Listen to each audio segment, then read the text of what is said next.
Good evening. I will call the council meeting to order. It's 5 p.m. City Clerk, may I have a roll call, please?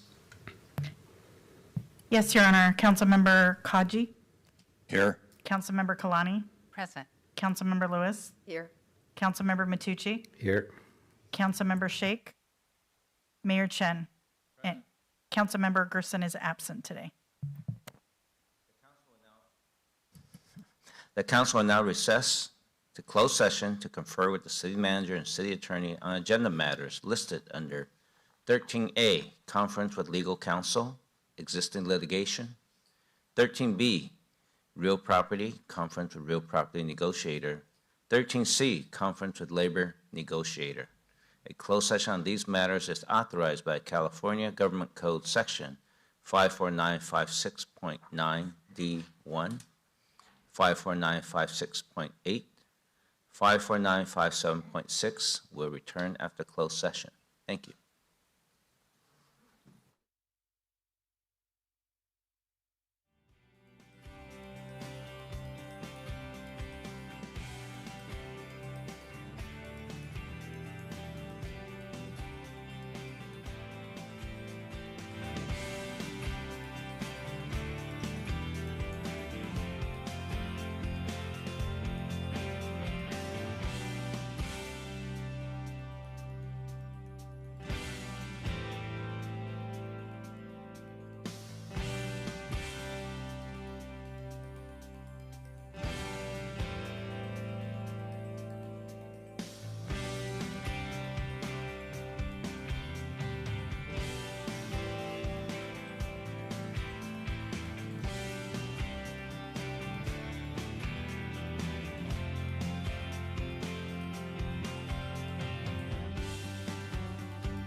Good evening.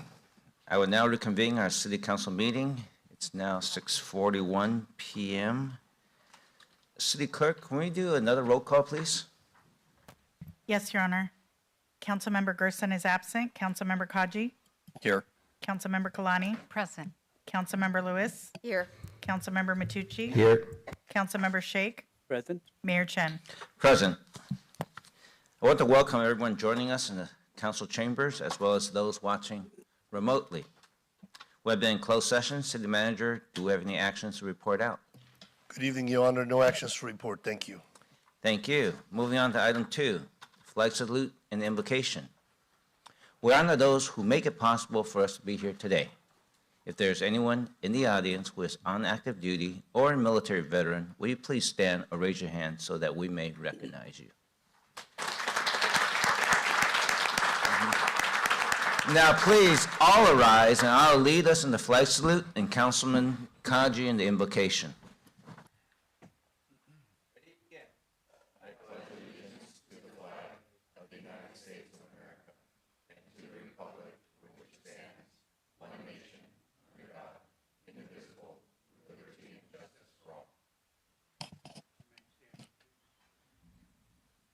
Father God, please keep your hand on our nation as we continue on in this year 2026.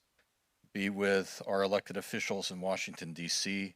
during the State of the Union address, with our members in Congress, in the Supreme Court, and for all those who serve at the federal level, the state level, the county level, and here in the city of Torrance.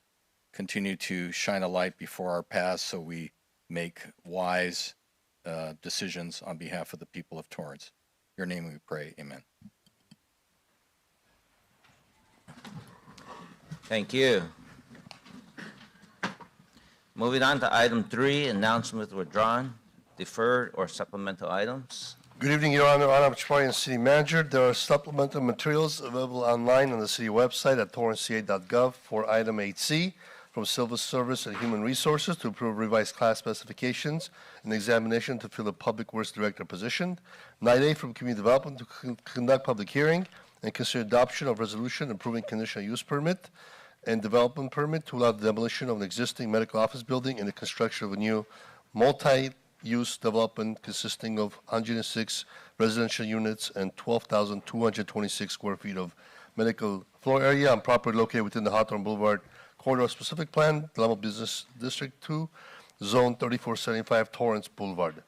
And lastly, 9B from Finance to conduct a public hearing, adopt resolutions and ordinances relating to levy of a special tax within Community Facilities District number 2026-01. Thank you, Your Honor. Thank you. Moving on to item 4, I will take a motion to waive further reading of resolutions and ordinances after number and title. So moved. Second. Start voting, please. Your Honor, that motion carries with Councilmember Gerson absent. Thank you. Moving on to item 5, council committee meetings and staff announcement. I think, City Clerk, you're the only one tonight. Go ahead. Thank you, Your Honor. The City of Torrance general municipal election will be held on Tuesday, June 2nd. Voters of Torrance will be electing a mayor, council members for Districts 1, 3, and 5, a city clerk, and a city treasurer. The nomination period opened on Monday, February 9th, and closes on March 5th, unless an eligible incumbent fails to file. Then the nomination period for only that office will be extended to March 11th. To date, 13 have pulled papers and 4 have filed their nomination papers and have qualified to run for office. If you are interested in running for office, please contact the city clerk's office at 310-618-2870 or cityclerk@torranceca.gov to make an appointment to be issued nomination papers. Thank you, Your Honor. Okay, thank you. There are no committee matters, so we'll move on to oral communications number 1. This portion of the meeting is reserved for comments on items under the consent calendar or items that are not on the agenda. Under the Ralph M. Brown Act, City Council cannot act on items raised during public comment, but may respond briefly to statements made or questions posed, request clarification, or refer the item to staff. Speakers under orals are limited to either oral communications number 1, or oral communications number 2, and no longer than 2 minutes per speaker. Time starts when you step up to the microphone. If presenting handout material to the council, please provide 11 copies to the city clerk before speaking. Handouts will be distributed while you speak. City clerk, do we have anyone who signed up? Yes, Your Honor. Joseph Odenkrantz. I'm sorry. Yeah, I think that's how you say it.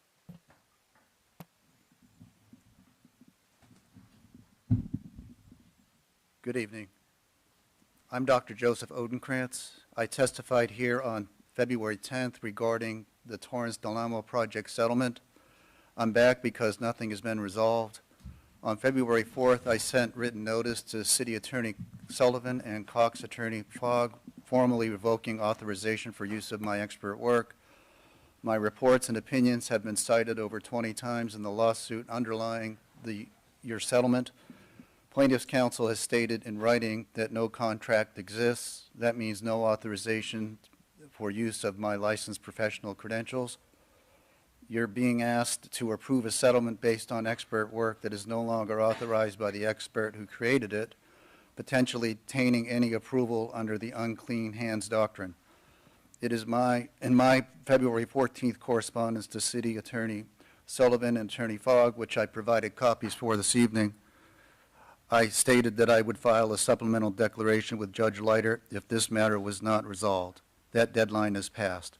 I'm here to ensure that you know this before any vote. This material issue for your administrative record, I will file my supplemental declaration with the court this week. Thank you.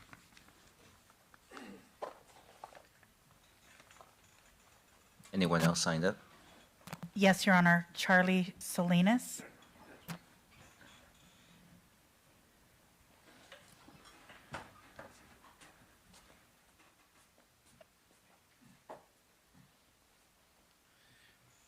Hi, good evening, everyone. Red light cameras are coming to Torrance. Well, I can tell you, 30 years ago, I figured out a way to beat these red light cameras, and I'm going to share that with everybody tonight. Stop on yellow. I used to be one of these maniacs that accelerated through the yellow to try to beat the red light, putting everybody at risk and causing stress to myself. Now I stop on yellow and I feel at ease. How about a bumper sticker that says, I stop on yellow, City of Torrance?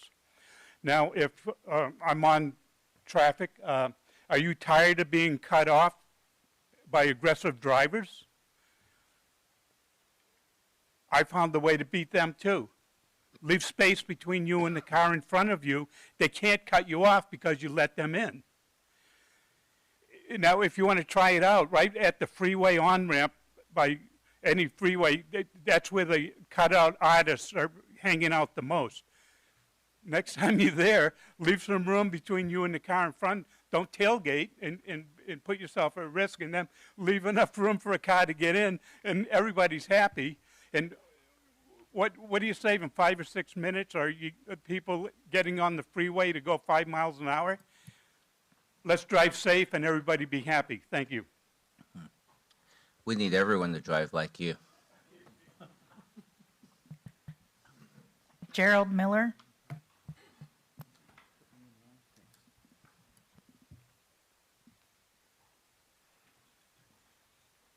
Gerald Miller, 628 Pine Drive.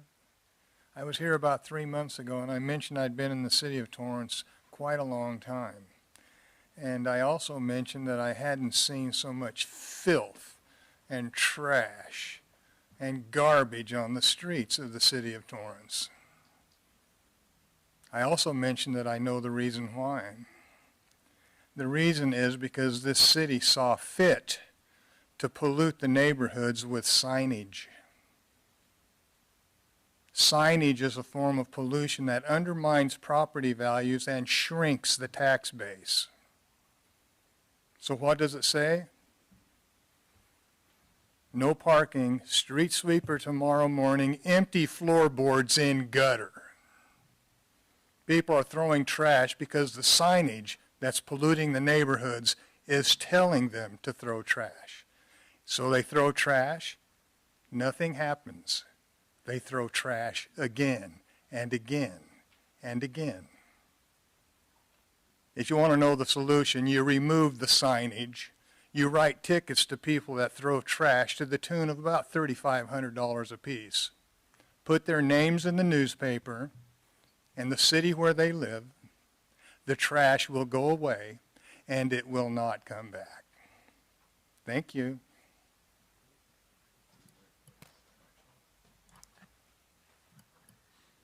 Okay. All right. Anyone else?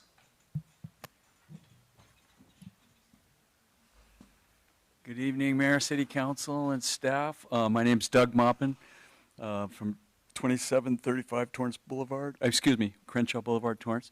Hey, I'm here to thank the planning staff, Michelle Ramirez, Robert Garcia, Luis Velasquez, and the city manager's office, including Danny Santana, for all of their hard work and help getting me to the finish line on the project that I brought before you under appeal on January 27th. I was standing here and the meeting was over, the vote was done, and it was in our favor. Thank you very much for that. But I didn't have a chance to thank everybody, so I'm here to do that tonight. Thank you very much. And then one other thing, I'd just like to speak on that project. We're in this community facilities district that is being proposed tonight. And my clients who are building the project are in favor of it and are going to participate in the district. And the sellers also have agreed to vote yes on that district because it's going to be handed over to my buyer. So I hope that goes well tonight, and thank you all again for helping me out. Appreciate it. Thank you, sir. Didn't want to cut you off on speaking on agenda item, though.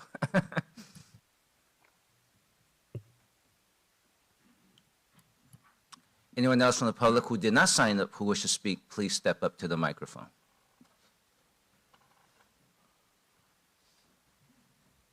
I don't see any, so we will move on to the consent calendar. Do any council members wish to pull any items listed under the consent calendar? I see Councilman Sheikh, you clicked in. Thank you. 8E, please. E as in 8E as in Edward? yes. Okay. All right. I don't see anyone else clicking in, so I'll take, I guess I'm going to ask the city clerk for number and titles for those that we will be taking the motion on. Your Honor, thank you. The first resolution is resolution number 2026-17, a resolution of the City Council of the City of Torrance, California, authorizing the acceptance of a Home American Rescue Plan Home-ARP grant and the execution of a standard agreement and related documents with the California Department of Housing and Community Development. The next is resolution number 2026-18, a resolution of the City Council of the City of Torrance, California, setting forth the hours, wages, and working conditions for certain part-time hourly employees beginning February 22nd, 2026, and repealing resolution number 2025-03. The next is resolution number 2026-19, a resolution of the City Council of the City of Torrance, California, setting forth the hours, wages, and working conditions for executive and management employees effective February 22nd, 2026, and repealing resolution number 2025-41. The next is resolution number 2026-20, a resolution of the City Council of the City of Torrance, California, setting forth hours, wages, hours, and working conditions for elected officials beginning February 24th, 2026, and repealing resolution number 2025-16. And the last is resolution number 2026-21, a resolution of the City Council of the City of Torrance, California, setting forth the hours, wages, and working conditions for certain full-time salaried and hourly employees beginning February 22nd, 2026, and repealing resolution number 2024-69. I'll take a motion to approve the consent calendar with the exception of item 8E. Motion to approve the consent calendar with the exception of 8E. and adopt resolutions 2026-17, 18, 19, 20, and 21. Second. Start voting, please. Your Honor, that motion carries with Councilmember Gerson absent. Okay, item 8E. Thank you. Just have a question on item 8E for staff, that we are purchasing 2 front loader tractors. And my question is that Sourcewell offers 12% discount off standard MSRP for orders over $350,000. So if you could please help me understand that we took the discount, because in the invoice I don't see it. If you could please elaborate that, if we took the advantage of this discount. Yes, good evening, Mayor, members of Council. Sean Megardichin with General Services. The cost for these 2 front loader tractors is on a Sourcewell contract. The Sourcewell contract includes a 12% discount off the retail price, so that we're seeing that on their quote. And so the amount we're asking for tonight, the total amount plus the contingency, includes an additional, the 12% discount already applied. Does it show on the invoice? They don't show it? It is on their quotation. So on there, there's a price, and then there's a net. So the price is higher, and then the net is that's the percentage that we're getting a discount. Can I request in the future they can just, Oh, sorry, page 3. can I request in the future they can had a line item mention that we did take the guide and see that? I'll be very thankful. For future Sourcewell contracts, we can break that out and make sure it's specified in the item. Thank you so much. You're welcome. Thank you. With that, I make a motion to approve item 8E. Second.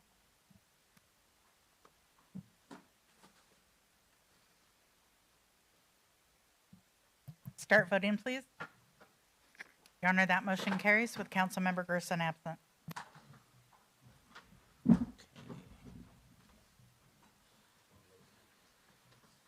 All right, moving along here.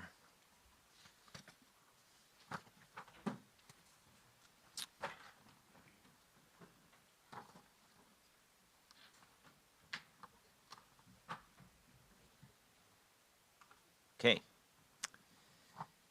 Now is item 9A. Now is the time and place for the hearing of agenda item 9A. This is a recommendation of the Community Development Director that City Council adopt resolutions approving the demolition of the existing medical office building and the construction of a new mixed-use development consisting of 106 residential units and 12,226 square feet of medical office floor area on the property located within the Hawthorne Boulevard Corridor Specific Plan, Del Amo Business District 2 at 3475 Torrance Boulevard.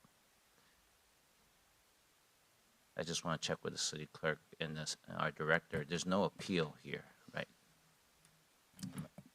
I'm about to It was read. originally an appeal, Okay. Community Development, Michelle Ramirez, Community Development Correct. Director. It was an original appeal, but then the applicant asked for additional CEQA to be done on this, so it's being brought back for the council's reconsideration based on additional CEQA work that was done. Okay, so I was about to say the appeal proceed. Yeah, the original appellant is not here. They Right. are in agreement with the conditions and stated so in a letter that was a supplemental to the Okay. city council yesterday. Okay, I would do my best on the fly to first, the way we'll go with this is first there'll be a presentation from staff. And then I think I will say, then next a presentation from the proponents or the applicant. And you get 10 minutes, or the applicant gets 10 minutes. And then after that, the audience will have the opportunity to speak. You have 2 minutes. And afterwards, we'll bring it back to the city council for any questions. Okay. All right. Okay. Sure. Councilwoman Kalani? I don't know if we need to redisclose, but originally I had visited the site several times, and also spoke with the developer. But I'll be making my decision based on the presentation this evening. Okay. Thank you. Councilman Shake? Same here. I met with the developer and I also visited the site multiple times, but I make my decision based on the items and based on the material presented to us. Thanks.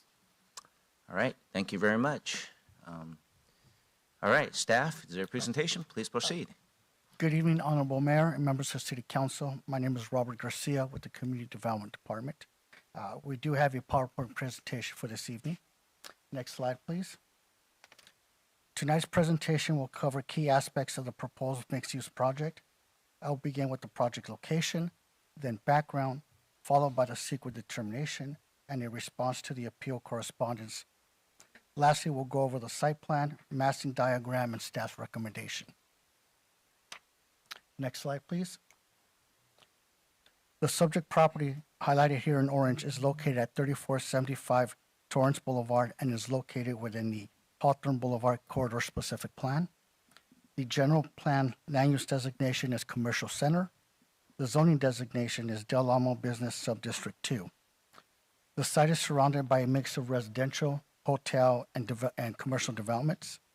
Next slide, please. By way of background, the project was approved by the Planning Commission at its meeting on June 18, 2025. An appeal was filed on July 2nd, 2025 by the Supporters Alliance for Environmental Responsibility, referred to as SAFER. In their correspondence, they express that the Class 32 infill CEQA exemption that was utilized was not appropriate, and that intensive studies such as a mitigated negative declaration or an environmental impact report should have been prepared prior to a decision. The appeal by SAFER was heard by the City Council on August 19th, 2025. Based on the information provided at the meeting, the appeal was denied and the City Council upheld the Planning Commission's approval. Next slide, please. Following the meeting, the City Council meeting, the city learned and became aware that a letter with accompanying attachments from SAFER was inadvertently omitted during the agenda preparation and was not included in the record. Subsequently, on September 23rd, 2025, the City Council held a public meeting to reconsider the prior action to uphold the Planning Commission decision and bring it back to a future date. Additionally, on October 8th, 2025, the project proponent requested that the application of AB 130 apply to the project. The new law was signed by the governor, and it created a new CEQA exemption from environmental requirements to qualifying infill housing projects, including previously approved projects like this one. Next slide, please. In terms of the application of CEQA, the mixed-use development does qualify for AB 130 as it meets the criteria, including but not limited to the following. The project is primarily a residential development and is located on a site less than 20 acres. The site has been previously developed and is surrounded by uses such as residential, commercial, and public institutional. The project is also consistent with the general plan and the zoning designations. Additionally, tribal consultation was conducted and completed, and a Phase 1 environmental site assessment was prepared and completed for the project. Based on this, staff concludes that the development meets the requirements of AB 130. Next slide, please. As indicated previously, SAFER's correspondence and the appeal raised concerns to the previous environmental determination of a Class 32 infill. However, the project proponent, as they applied for the AB 130, this exemption of Class 32 is no longer applicable. They are now using the AB 130. The project has been vetted through and is deemed compliant with AB 130. Therefore, the concerns in SAFER's correspondence and appeal no longer apply to the project. Next slide, please. The project consists of 106 residential units, including 16 affordable units, and approximately 12,200 square feet of medical use. Next slide, please. These are the massing diagrams for the proposed mixed-use development. The massing diagram illustrates the structure's overall form, massing, and architectural treatment. Next slide, please. In closing, The recommendation of the Community Development Director is that the City Council reapprove the project and make factual findings that the project is exempt from CEQA based on AB 130. Next slide, please. Honorable Mayor, members of the City Council, this concludes staff's presentation. We're available for questions. Thank you. Thank you. At this moment, does the developer wish to speak?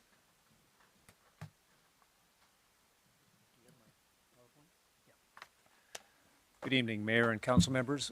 My name is Jim Sir. I'm a partner with the property owner, 3475 Torrance LLC. I'll keep it very brief. Tonight's reconsideration of your previous August 2025 denial of an appeal of your Planning Commission's project approval is based on a new state law, as you've heard, AB 130, that authorizes CEQA exemption for qualified projects by statute.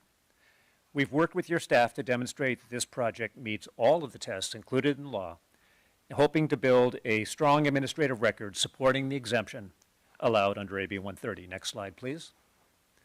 By way of context, the site is surrounded by developed properties with a mix of high-rise and low-rise, commercial and residential uses. Next. The AB 130 statute includes a long list of eligibility criteria, all of which are complied with by the project. A few to note are that under historic resources, a historic resource assessment was conducted by Environmental Science Associates in March of last year, and that found that the existing building does not constitute a historic resource. In addition, the project is not located within 500 feet of a freeway and is not subject to the labor wage requirements as the building height does not exceed 85 feet. Next slide, please. To further illustrate that the site is not habitat for protected species, we've included two existing condition images which illustrate that the project is fully built out as parking lot and existing structure. Next slide, please. Finally, AB 130 does require qualified projects to undertake a tribal consultation project, which your staff ably completed. We received one response from the Keech Nation Gabrielino Band of Mission Indians on November 4th, 2025, which requested conditions that the project has committed to comply with. The city did not receive responses from the other 15 consultation request letters sent to all contacts provided by the Native American Heritage Commission. With that, we thank you for your consideration this evening and would be pleased to respond to any questions. Thank you.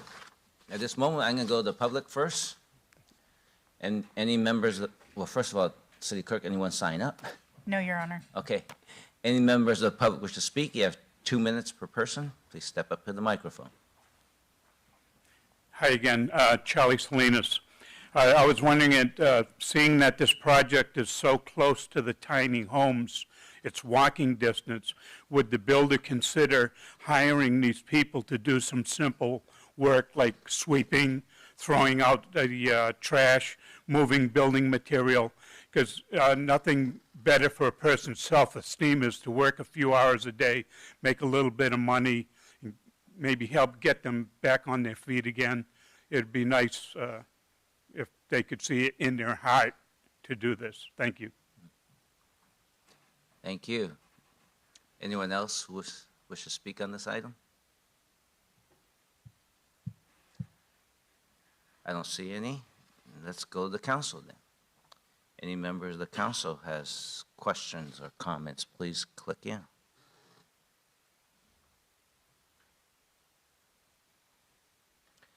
I don't see any because I know we went through this in pretty detail a while ago. I still kind of remember.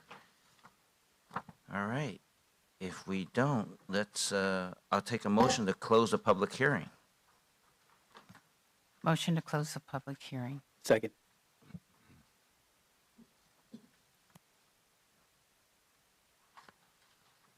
Start voting, please. Your Honor, that motion carries with Councilmember Gerson absent. Thank you. City Clerk, may we have numbers and titles, please? Yes, Your Honor. The first is resolution number 2026-22, a resolution of the City Council of the City of Torrance, California, denying an appeal and approving a conditional use permit as provided for in Division 9, Chapter 5, Article 1 of the Torrance Municipal Code, approving a conditional use permit to allow the demolition of the existing medical office building and the construction of a new mixed-use development consisting of 106 residential units and 12,226 square feet of medical office floor area on property located in the Del Amo Business District H-DA2 zone at 3475 Torrance Boulevard. And the next one is resolution number 2026-23, a resolution of the City Council of the City of Torrance, California, denying an appeal and upholding the Planning Commission approval of a development permit as provided for in Division 9, Chapter 2, Article 36 of the Torrance Municipal Code, approving a development permit to allow the demolition of the existing medical office building and the construction of a new mixed-use development consisting of 106 residential units and 12,226 square feet of medical office floor area on property located in the Hawthorne Boulevard Corridor Specific Plan Del Amo Business District 2, H-DA2 zone at 3475 Torrance Boulevard.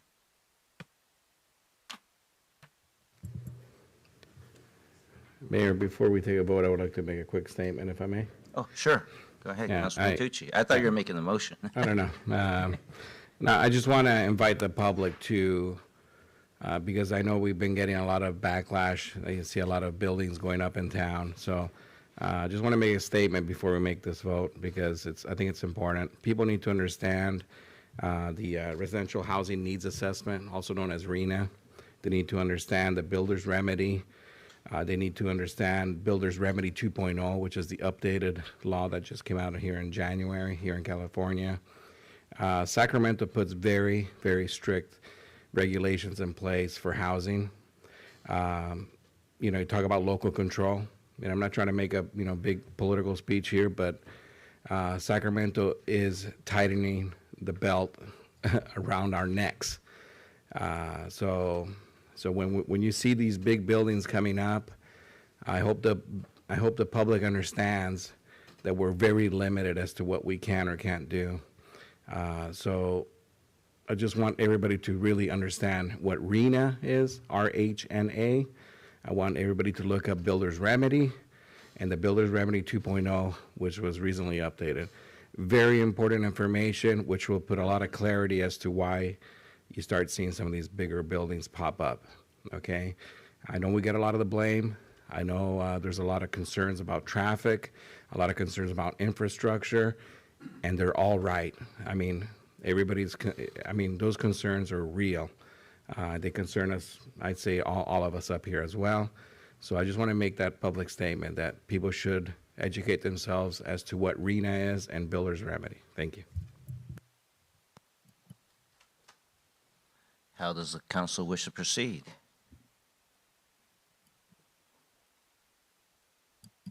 I'd like to make a motion to concur the recommendation of the Community Development Director and adopt resolution numbers 2026-22 and 2026-23. Second. Start voting, please. Your Honor, that motion carried with Councilmember Gerson absent. Okay. All right, congratulations. Make this project look good.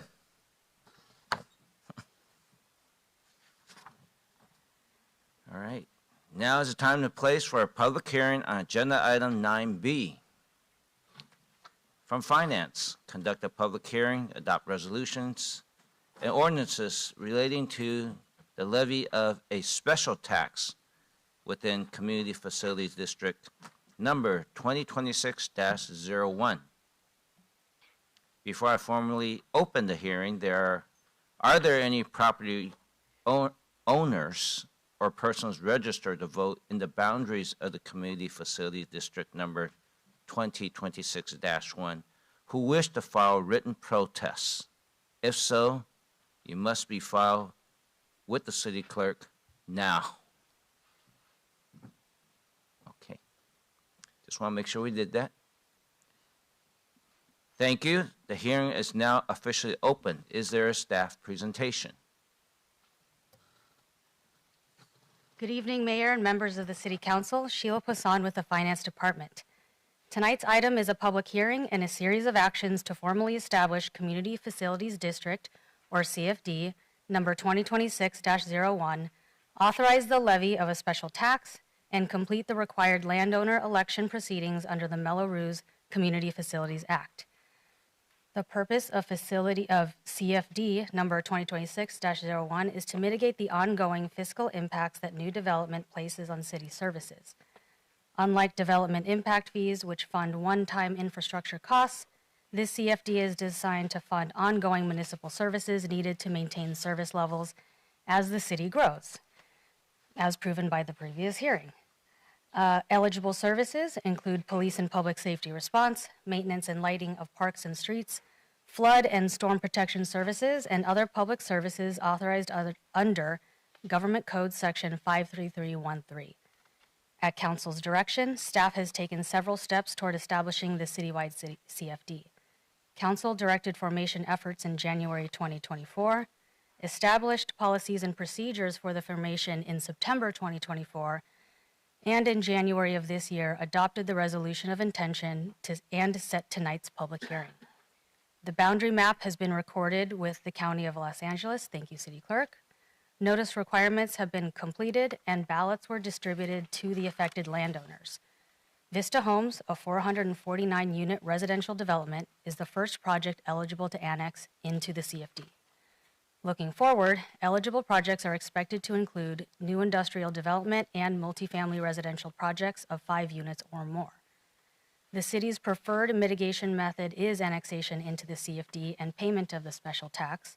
However, developers may also mitigate impacts through alternatives such as a lump sum payment, a development agreement, or other approved financing mechanisms. As part of the ballot, approval is also requested for an annual appropriations limit of $10 million, adjusted annually by CPI.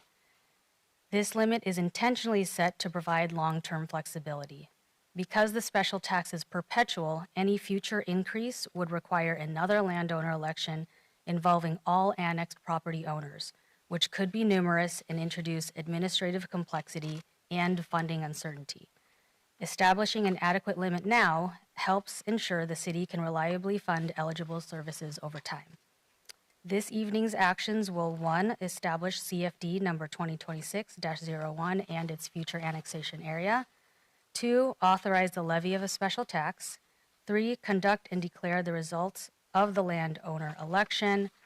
4. Adopt the ordinance required to implement the tax. And lastly, approve the ordinance summary for publication. Staff recommends that the City Council conduct the public hearing and adopt the resolutions and ordinance necessary to form CFD 2026-01 and authorize the levy of the special tax.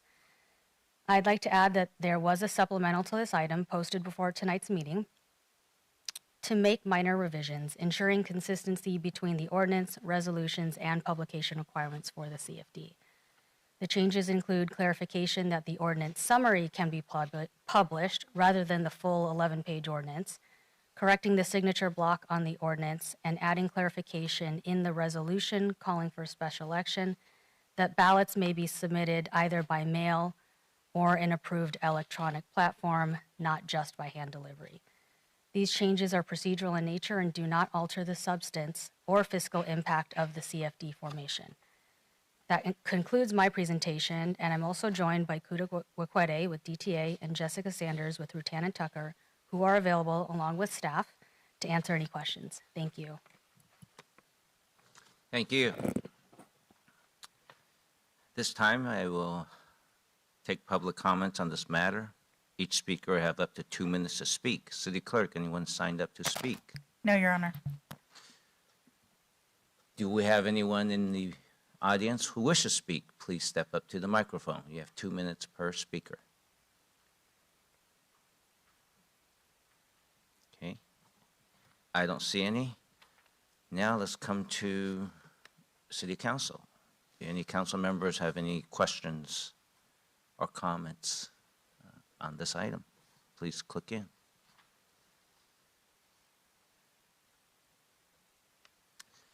Ms. Paisan, looks like you got an easy one. It wasn't All easy right. getting here. Thank you. City Clerk, may I have number and title, please?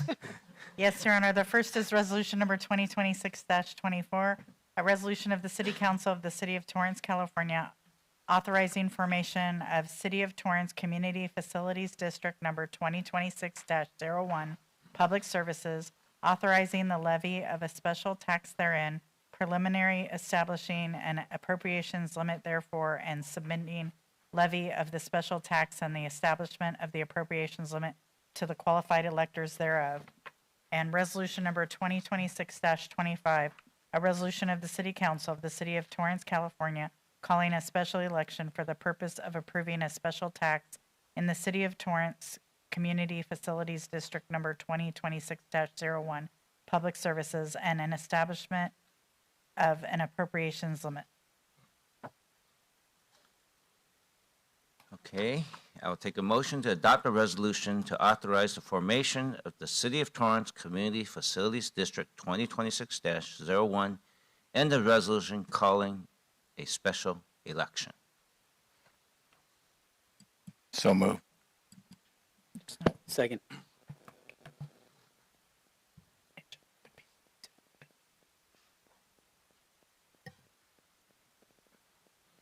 Start voting, please.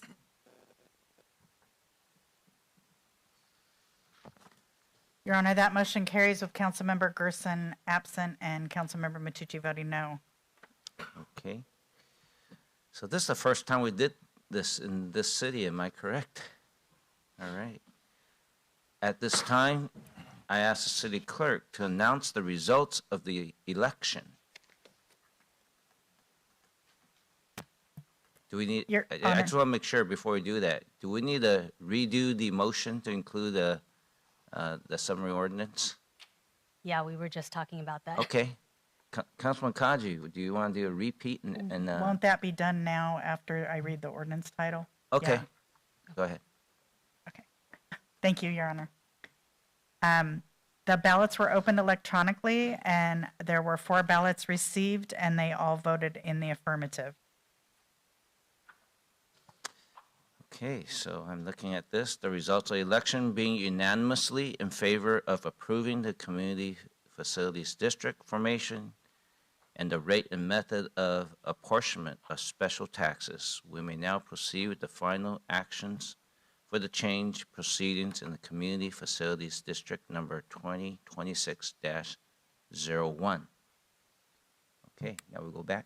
The resolution number is 2026-26, a resolution of the City Council of the City of Torrance, California, declaring the results of a special election held in the City of Torrance Community Facilities District number 2026-01, Public Services, and directing recording of a notice of special tax lien, and ordinance number 3964 for introduction and reading, an ordinance of the City Council of the City of Torrance, California, acting as the legislative body of the City of Torrance Community Facilities District number 2026-01, Public Services, levying special taxes within City of Torrance Community Facilities District number 2026-01, Public Services. So moved. And Including adopting the ordinance ordinance summary? summary for publication. And summary. Including the public. Second. Start voting, please. Your Honor, that motion carries with Councilmember Gerson absent and Councilmember Matucci voting no. Okay, thank you. Moving on to administrative matters.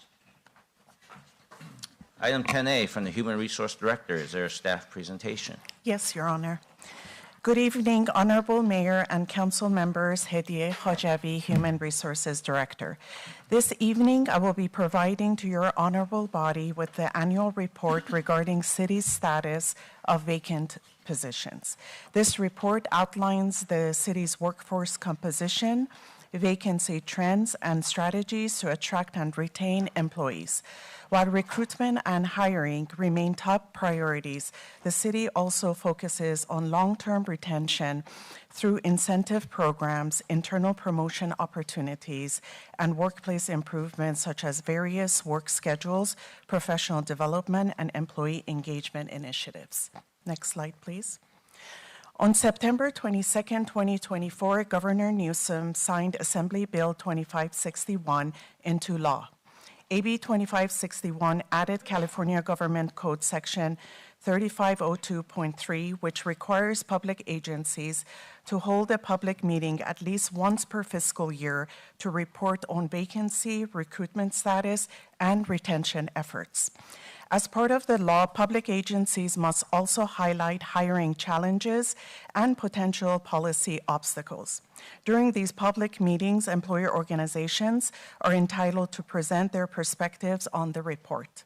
If vacancy rates in a bargaining unit reach a 20% vacancy rate or greater, a represented employee organization may request that agencies provide further details on the number of vacancies, applicant numbers for vacant positions, hiring timelines, and opportunities for improving compensation and other working conditions. Next slide, please. As of December 31st, 2025, the city had 1,387 positions budgeted for full-time and part-time positions, and 181 vacant FTE for an approximately 13.05 vacancy rate. Between January 1st, 2025 and December 31st, 2025, the city had 161 separations, 144 new hires, and 42 promotions. This data excludes temporary, seasonal, recurrent staffing. Next slide, please. This slide shows the recruitment metrics for the 2022 through 2025 calendar years. Due to the collaborative efforts between the Human Resources Department and Communication Division in using the city's social media platforms and other recruitment strategies, we have experienced a larger number of applications in 2025, which is 26,179. Next slide, please. This slide shows the total number of vacancies for 2022 through 2025 calendar years. Your honorable body's support of long-term and competitive labor agreements is a key component to the city's success in improving its vacancy rates. Next slide, please. This table shows the number of vacant FTE and percentage of total vacancies by each employee group or bargaining unit, both represented and unrepresented units. As of December 31st, 2025, the vacancy rate for each bargaining group was under 20%, except for Torrance Police Commanders Association, TPCA, police lieutenants, with a 50% vacancy rate. Next slide, please. This slide shows a breakdown of budgeted positions, filled positions, vacant positions, and vacancy percentage for the police lieutenants. Next slide, please. Reason for the over 20% vacancy rates. At the time that the vacancy report was generated, the recruitment and examination process for police lieutenant was in progress. At the end of 2025, the recruitment process was completed and selections were recently made. The city is delighted to share that in 2025, the vacancy rates in a bargaining unit did not reach a 20% vacancy rate for any position. Next slide, please.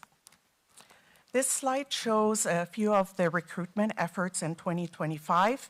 The TPUA and TPCA labor negotiations were completed. TPD personnel matters were resolved. Hiring bonuses for the hard-to-recruit positions for police department, transit, for example, police officer, public safety dispatcher, and bus operators. Targeted and continuous recruitment for police department vacancies, efficient hiring and testing procedures. Next slide, please. Close collaboration with PD staff liaisons and human resources, hiring referral program, social media campaign, web employment advertising, utilization of job boards and job fairs, and revising job descriptions. Next slide, please. As far as the retention efforts in 2025, filling vacancies and recruiting top talent are critical to delivering core services to the community and carrying out your honorable body's priorities. But retaining that talent is equally essential for sustaining long-term success and minimizing future vacancies. While the city has improved in employee retention, internal workforce trends are shifting. Several challenges, such as economic uncertainty, changes in the retirement formula, Classic versus PEPRA, and a general reduction in employee longevity in any organization are a few reasons the city may struggle to recruit and retain qualified employees as experienced employees resign and retire. Areas that the departments commonly cite are the need to proceed through the Civil Service Commission rules and process when requesting a recruitment for positions with existing and previously updated class specifications. Another common area of concern with civil service rule is the present duration of protest periods of eligibility lists and duration of appeals. As a result, in 2025, the Human Resources Department collaborated with the Civil Service Division and the City Attorney's Office in a review of the municipal code sections that was forwarded to City Council for consideration of areas to further enhance the recruitment process for promotion and new employee opportunities. The Human Resources Department received concurrence from City Council to meet and confer with labor groups on the impacts and effects of the municipal code updates. These municipal code updates would be in addition to your honorable body's directed active retention efforts listed in the next slides. I'm pleased to share that informational meetings with labor groups regarding the proposed changes to the municipal codes were held last week. Next, we will have the meet and confirm meetings with our labor partners. Next slide, please. Your honorable body approved multi-year bargaining unit MOUs to provide competitive salaries and benefits. The city manager hosts one-on-one and departmental meetings and communicates with employees to get to know them and inform them about city's goals and expectations and citywide projects. It also provides an open line of communication between the employee and the city manager. Continue employee engagement such as team building activities and employee recognition programs. The city manager greatly advocates building the bench across city departments and highly encourages employees' continuous professional learning and membership in accredited and well-trusted organizations for professional and personal growth and to stay updated with current best practices. Continue with robust training and development programs for employees to be exposed to areas that they may not normally be exposed to in the city for building the bench, career growth, for example, MKG Leadership Academy, mentorship program, career advancement, etc. Continue with the tuition reimbursement program, and continue to provide the Clifton Strength Finder assessment, which focuses on the employee's strengths and opportunities for growth. Strength-based training helps enhance employee engagement and satisfaction by focusing on an employee's unique talents, which fosters a sense of value and purpose through one-on-one coaching sessions. Next slide, please. Offering compressed work weeks, such as offering 980 work schedules and hybrid telework options to help employees balance work and personal life. The work from home flexibility program was implemented on a case-by-case basis upon department head approval for appropriate positions. The work from home program has been a consistent point of feedback for departures, so adding this flexibility is a helpful tool to retain staff while work from home is a popular tool. Employees are encouraged to use their paid time off to rest and recharge, reducing burnout and supporting a healthy work-life balance, and continue to prioritize both physical and mental well-being through the Healthy Torrance initiative. The city provides an employee assistance program as well as mental health counseling for first responders.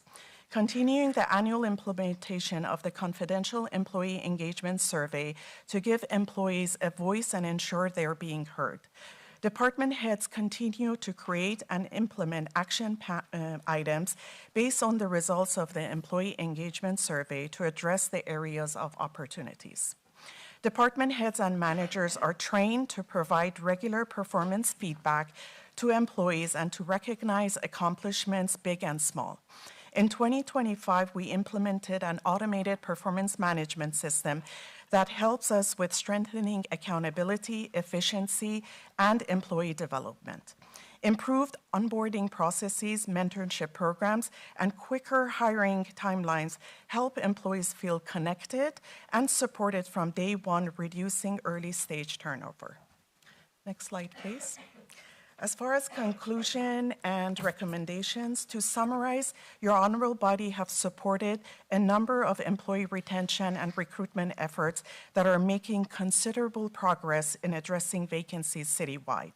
I would like to extend our sincere appreciation to the mayor and city council for your continued leadership, vision, and commitment to making our city an employer of choice. As this report shows, your support for employee development, organizational excellence, and a culture of inclusion has a meaningful impact on our workforce. Because of your guidance and investment in our people, we're better equipped to attract top talent, retain dedicated professionals, and foster a workplace where employees feel valued, supported, and empowered to serve our community with pride. To the city manager and the executive team, your encouragement not only boosts morale, but also reinforces the value of the work the employees do each day for our community. I'm grateful for your partnership and for creating an environment where employees feel seen, supported, and appreciated.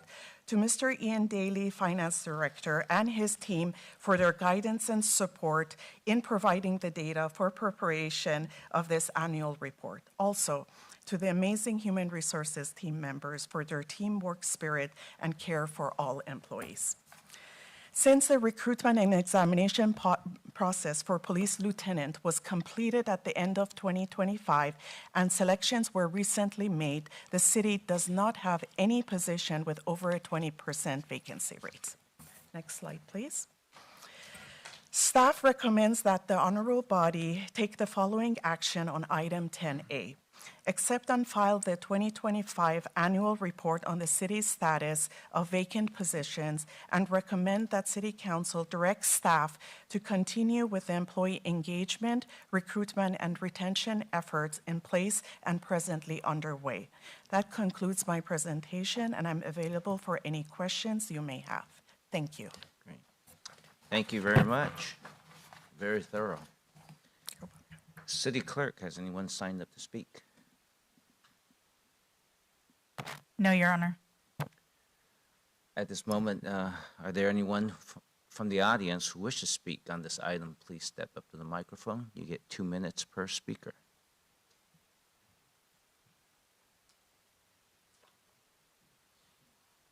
I don't see any. We'll come to the council. Councilwoman Lewis. Thank you. And this is for our Human Resources Director. Thank you for the very comprehensive report. I know how much you appreciate our wonderful human resources staff, as we all do. And all of that starts from leadership at the top. So I want to thank you as well for being a great leader to your teammates, to your fellow directors and their teams supportive of the city of Torrance. I don't think people realize that our human resources division works on the weekends sometimes to do recruiting events and are all over Southern California representing the city of Torrance to get, the best and the brightest to come work here. And I just wanted to share our appreciation for what you've done to make that happen. So thank you. Thank you. Councilwoman Kalani. Thank you. What she said, plus just an incredible presentation, but I know how dedicated all the staff members here are to making sure that Torrance is the best place to work. And thank you very much to all of you. Councilman Sheikh. Thank you. I also like to thank our Human Resource Director for doing a wonderful job.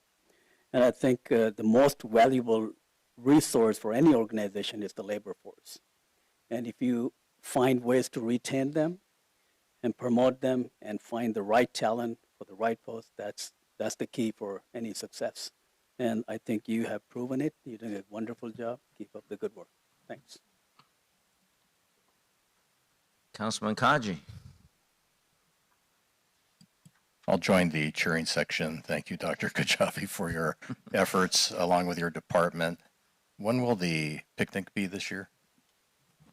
Thank you, Councilmember Kaji, for asking. It's going to be on August 29th. I think you can get one more. Councilman Matucci. Yes. Whatever everybody else said as well. Yeah, you have been doing a great job, and thank you for making the report very comprehensive. I think it's important to keep it simple. One of the numbers that stood out is the number of applications in 2025, which shows that Torrance is a great destination to come and work here. Of course, the number of hires, it almost seems like we're going through a lot of applications. I hope we have an automated system to kind of scan through them. I don't think an application is manually looked at, right? Or is there a scanning system? They're actually looked at, and not yet, but hopefully in the future, with the help of AI, we might be able to implement a process. Yeah, because I would imagine going through that many applications, people just move on to other stuff, and they could be great, candidates, but they might move on if we take too long to go through all of them. So, yes, I'm glad that we're looking at automated system or faster system. The number of vacancies, 2022, 295, then it goes on to 219, then 197 in 2024, and 2025 it goes on to 181. Of course, that's a running total because there's people coming in and going out, so it's not like a set number. So I'm glad that number is going down. Do you know how many? I shouldn't say how many. How many of those job positions have permanently been removed? Like, there's some jobs that maybe become obsolete. I can't think of one, but there might be some jobs. Do you have like that number as to how many of those jobs are not just because we hired somebody, it's just because maybe we took it off the... That's a very good question. Thank you. So with every vacancy, when we get a request to fill, we review it very carefully with the hiring department to see if the position or the job description needs to be changed to be aligned with 2026, or if the position needs to be changed into another position.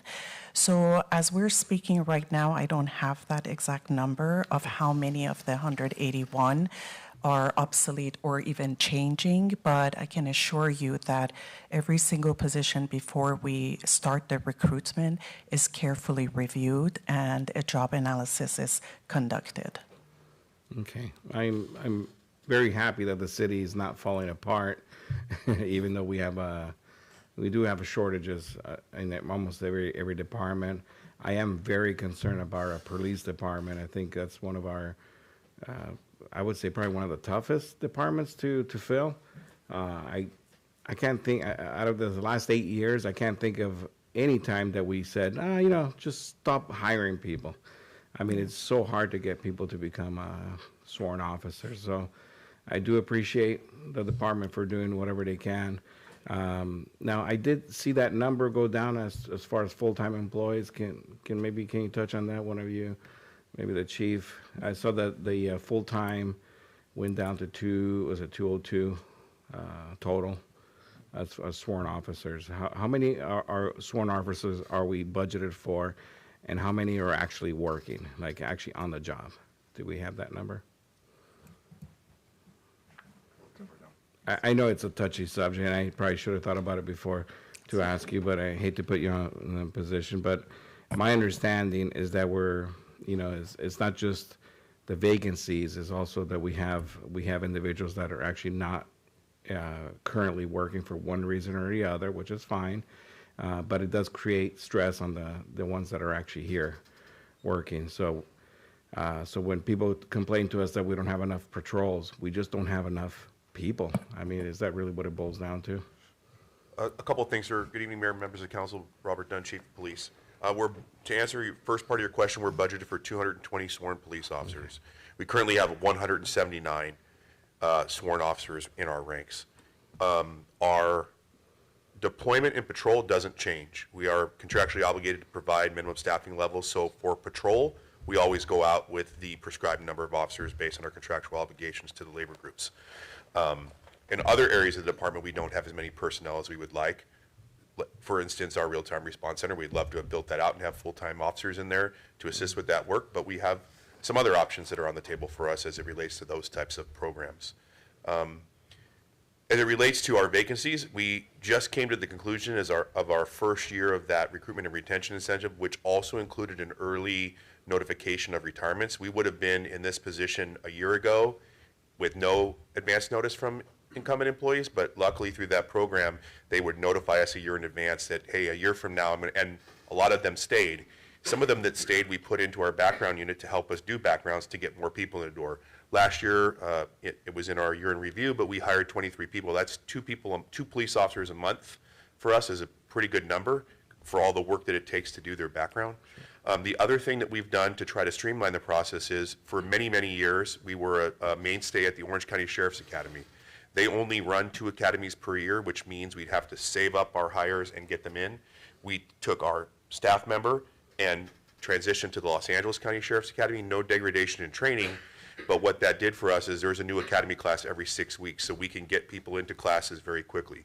So we are basically pulling out all the stops to get as many people that we can get in the door that meet the standards of a Torrance police officer without degrading those in any way, and then get them into the proper training and then out into our community as quickly as possible.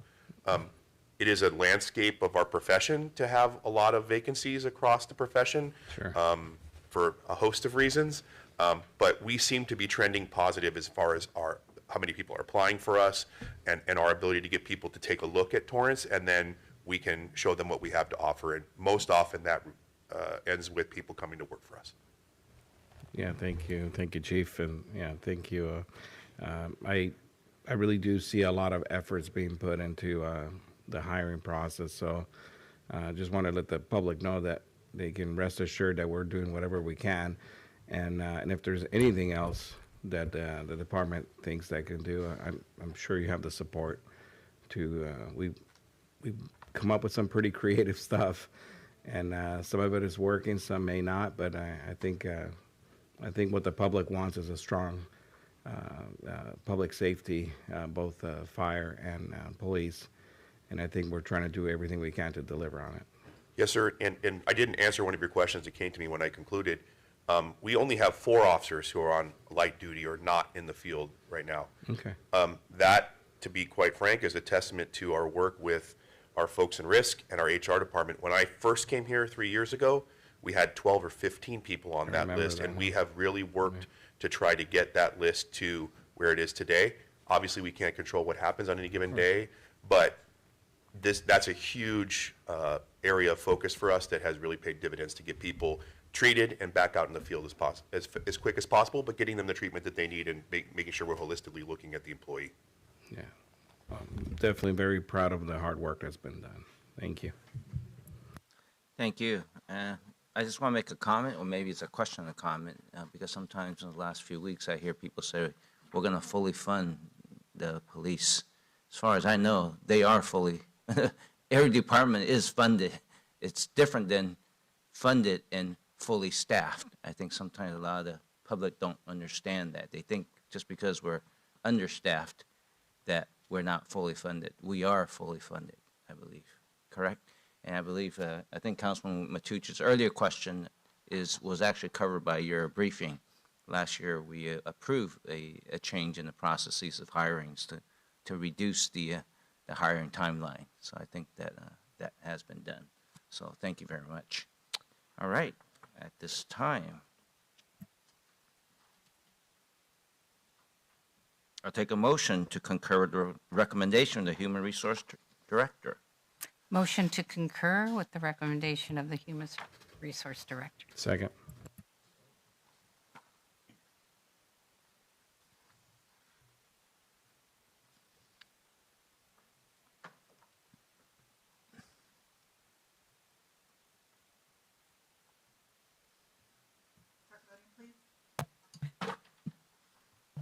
Your Honor, that motion carried with Councilmember Gerson absent. All right, moving on to item 10B, Community Service Director. Is there a staff presentation? Actually, I should check with my colleagues. Do any of you need a 10-minute break, or you want to press on? Just want to make sure. Okay, press on. Go ahead, sir. Thank you, Honorable Mayor and council members. Ted Stevens, Community Services Director. We have Brett Abelson, our management aide, who's going to be doing a staff presentation for you. Or actually, he's just going to be presenting the report to you. Thank you, Honorable Mayor and members of the City Council. Brent Abelson, Management Aide, Community Services. The City of Torrance has hosted an annual 4th of July fireworks show at the Torrance Civic Center since 2016. The event traditionally features a professionally produced fireworks display, live entertainment, food vendors, public viewing areas, and family-friendly activities that attract residents from throughout the community. Tonight's report is to seek City Council's direction to confirm the date of the 2026 4th of July fireworks show and determine the preferred aerial presentation so that the associated budget, contracts, and logistical planning can be finalized in a timely manner. Staff has tentatively secured Pyro Spectaculars Incorporated to produce the fireworks display, similar to previous years, at an estimated cost of $43,890. In recognition of the United States' semi-quincentennial, staff is also proposing an expanded grand finale featuring more than twice the number of fireworks shells for a total estimated cost of $48,000. Staff has also explored a drone-only presentation through Pyrotechnico, consisting of 600 synchronized drones. Options include a basic 25-minute show or a premium 12 to 15-minute show, each at an estimated cost of approximately $60,000. Should City Council desire a hybrid presentation combining fireworks and drones, staff can return with a refined cost estimates and logistical considerations for a combined format. Accordingly, it is recommended that City Council approve holding the 2026 4th of July event on Saturday, July 4th, 2026 at the Torrance Civic Center and provide direction regarding the featured aerial presentation of either a fireworks show, a drone show, or a combination of both for a total not to be exceeded amount of $108,000. This concludes my report, and myself and Garrett Craig are available for questions. Thank you. Thank you. At this moment, City Clerk, anyone signed up to speak? No, Your Honor. Does anyone in the public who wishes to speak on this item, please step up to the microphone? You get 2 minutes per speaker. I don't see any. I'll come to the council. Councilwoman Tucci.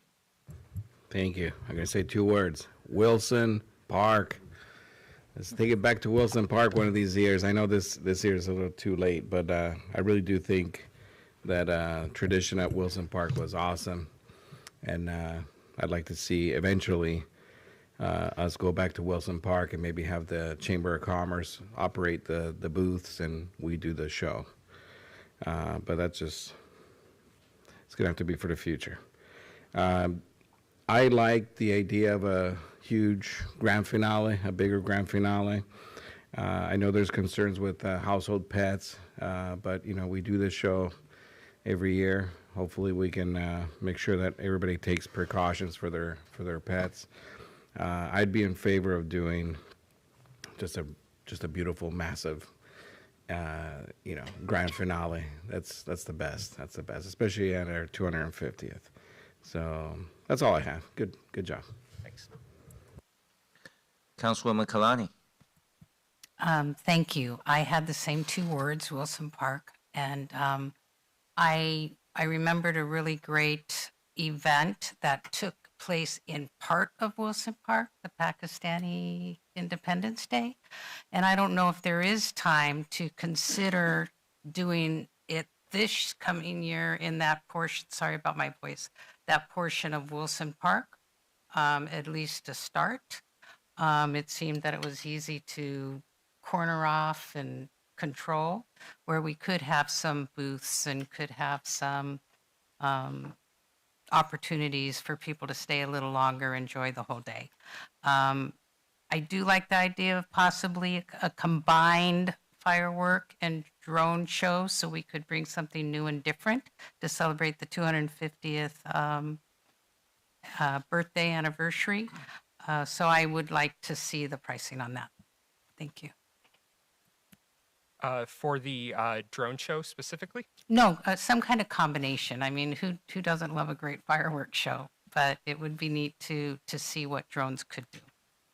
But I would like to see if everybody agrees about possibly doing it in that sectioned off area of Wilson Park. Councilman Adam Torrance, City Manager, we definitely can look into all the options. I just want to set some realistic expectation given our timing. We're also going to be staffing impacts with the FIFA World Cup this summer. Just want us to, plus the expectations of attendance. The Pakistani Independence Day was a great celebration. It was the first time at Wilson Park, so attendance, I imagine should we restore back to Wilson Park, maybe a larger group. It's not a no, just allow us the opportunity to at least have an internal regroup and explore what those options may look like, should we want to bring it back. There's significant staffing considerations, clearance zones, and those were some of the reasons why we were able to, we discontinued, it's an all-day event at the time we had it, but there may be an alternate version of the setup, but allow us to, if that's council's wish, we can bring back the discussion for your consideration. Thank you. I appreciate it and good job. Thank you. You're welcome. Councilwoman Lewis. Thank you. It's the 250th, and I expect fireworks are probably going to start somewhere about June 30th and end somewhere around July 31st of this year, because we are in LA and no one does it more spectacularly than LA does. I love the fireworks show. I know staff has done well with having it at the soccer field and the food trucks. I would like to see it go back to Wilson Park. I have this image in my mind about a live concert, maybe the Torrance Symphony playing music in the background while we're having the fireworks show is something that I would like to see. We've got some very talented musicians here in the city and the community at large. The Torrance Civic Center Chorale could be singing some of our patriotic songs. I mean, just have that type of performance in Wilson Park, almost like our summer show. Not a huge fan of drone shows because there are so many things that can go wrong in a drone show. I know Redondo tried that a couple of years back. They tried it once and then that was it. And they reverted back to going back to the fireworks shows. Well, fishing them out of the ocean, you might have I'm going to go to my day job for a second.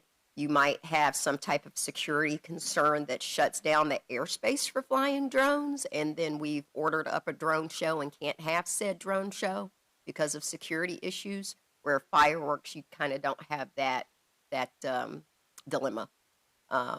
Because in order to fly a drone in a coordinated approach, you do have to have that airspace. So I would like to see us just kind of stick to the fireworks show and maybe employ some of our fabulous community members that, play instruments, the Civic Center Chorale, the symphony.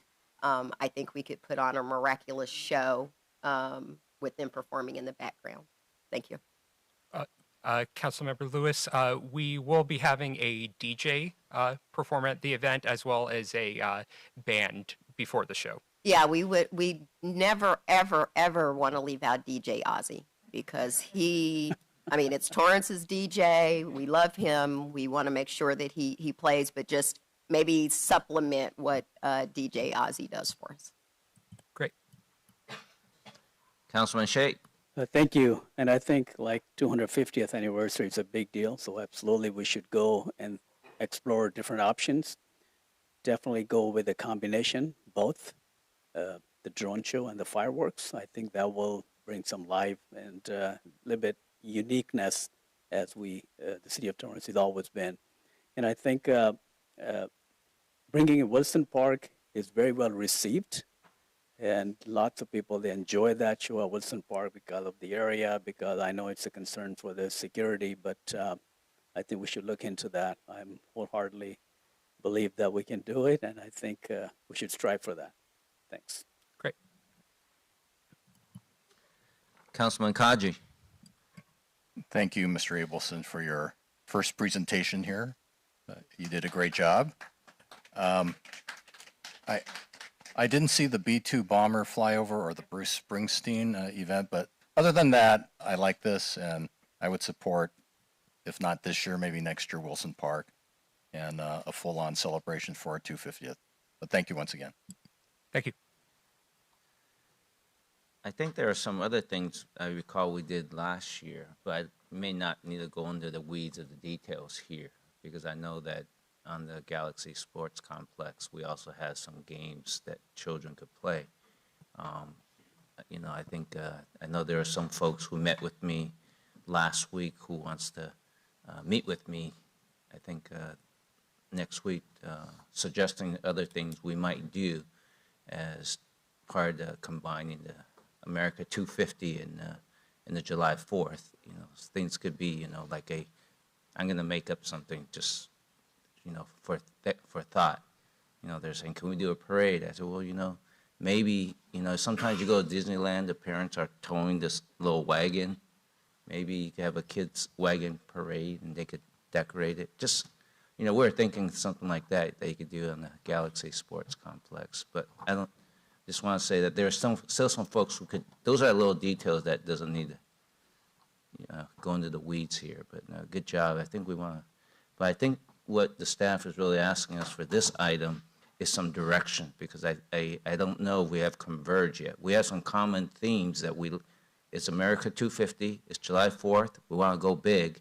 I just want to make sure that at the end of this session that we give clear direction whether we want to give direction for the estimated, the 43,800 for the pyrotechnics, the fireworks, and do we want to add I think that's in addition, right? Is it 43?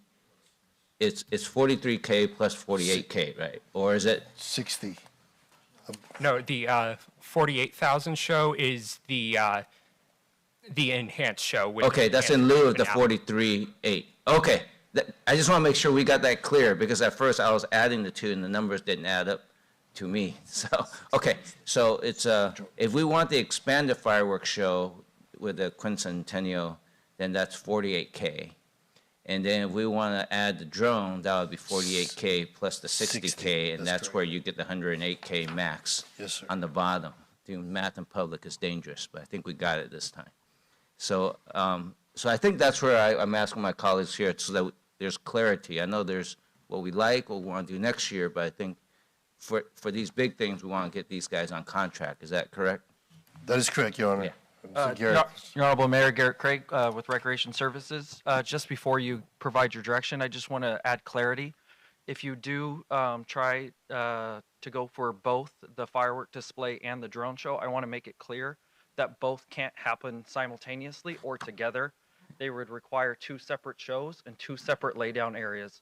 So there is the possibility that the drone show might not be able to be present at that location, because the 600 drones take a laydown area, plus fireworks take a laydown area, plus then you would be looking at a potential of a 55-minute show if you combine the two, plus have a rest for all the fireworks. Sure. I think we will provide direction if we want them both, but you guys have to plan the details so that they don't interrupt each other. I mean, it would actually be quite spectacular if one of the fireworks knocked out a drone, right?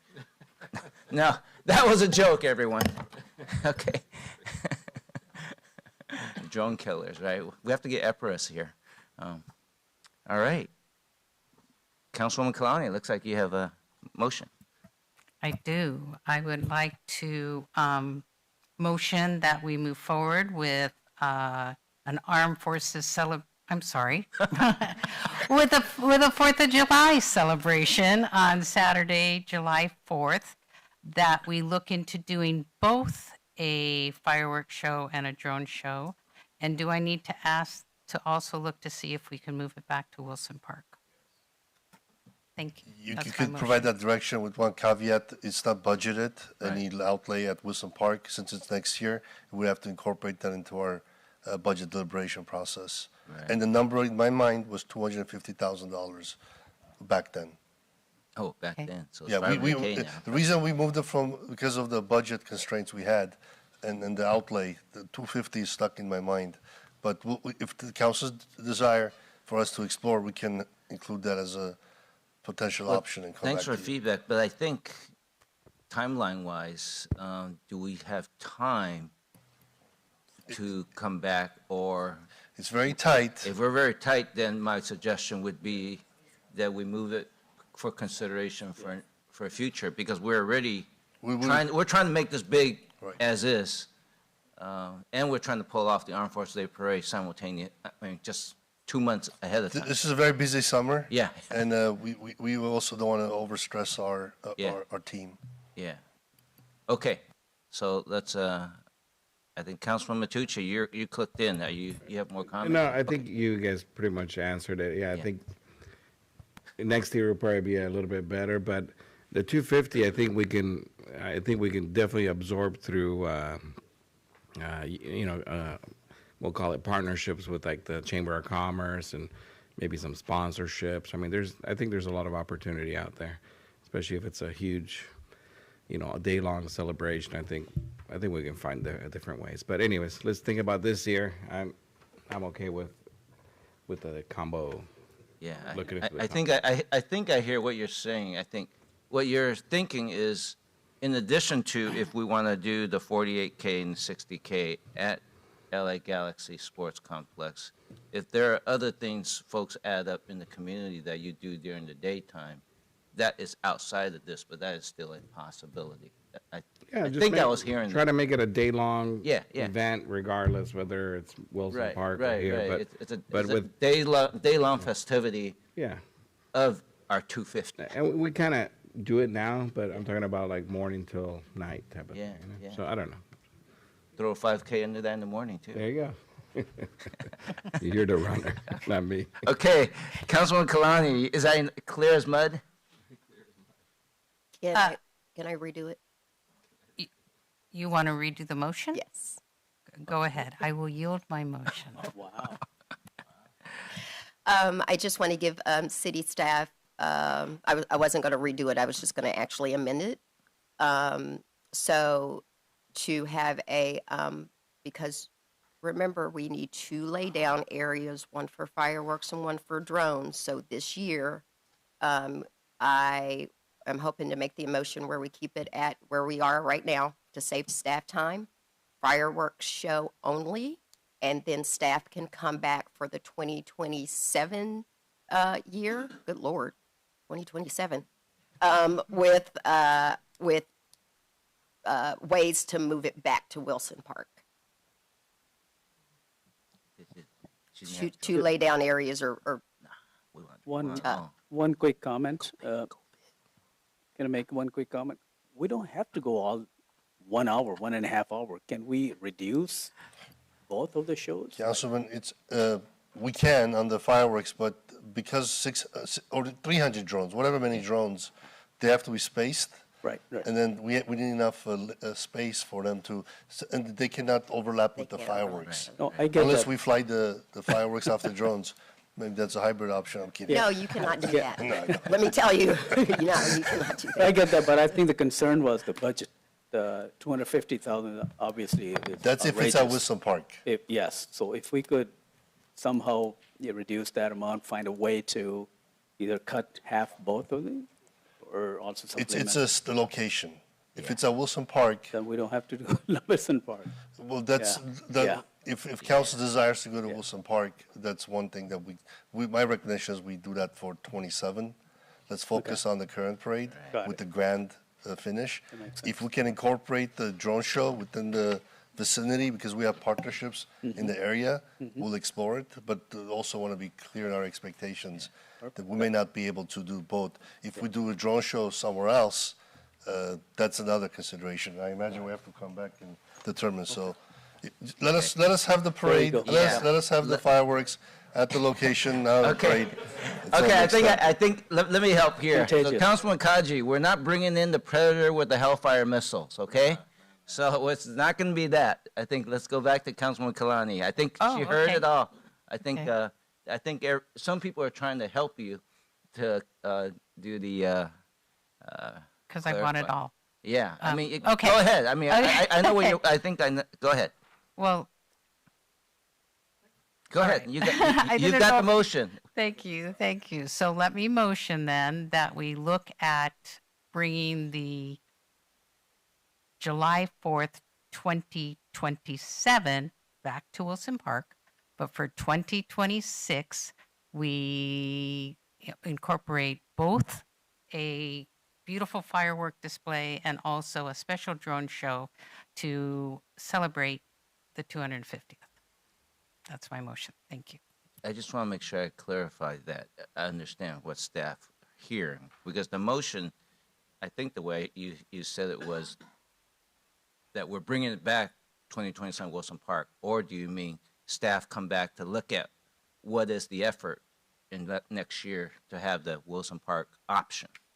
It's a little different that we're making a motion and say next year is 2027 as opposed to staff come back around this time next year. We'll come back before then. Yeah. We'll definitely you back see what I'm before saying? then. Because we want to know what the impact is, right? Oh, also, we need to be clear on the fireworks show, whether we're doing the standard one or the enhanced show. We're going with the big one, the 48,000. Hey, let me try I again. think. Yeah. Motion to bring something back to look at what it will take to bring the 2027 4th of July celebration back to Wilson Park, for 2026 to keep it at its current location, Galaxy Center, but incorporate the Go Big fireworks show and a drone show as well to emphasize the importance of the 250th. Councilwoman, Can we add if feasible? If feasible? If feasible on a drone show. We Yeah. can definitely have the grand spectacular fireworks. It's just a matter of if we can find a location within the vicinity of the Civic Center to be able to launch the drones, still within the viewing distance.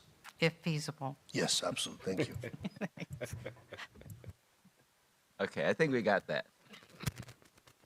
I'll second that. Start voting, please. Your Honor, that motion carries with Councilmember Gerson absent and Councilmember Lewis voting no. All right. Okay, item 10C.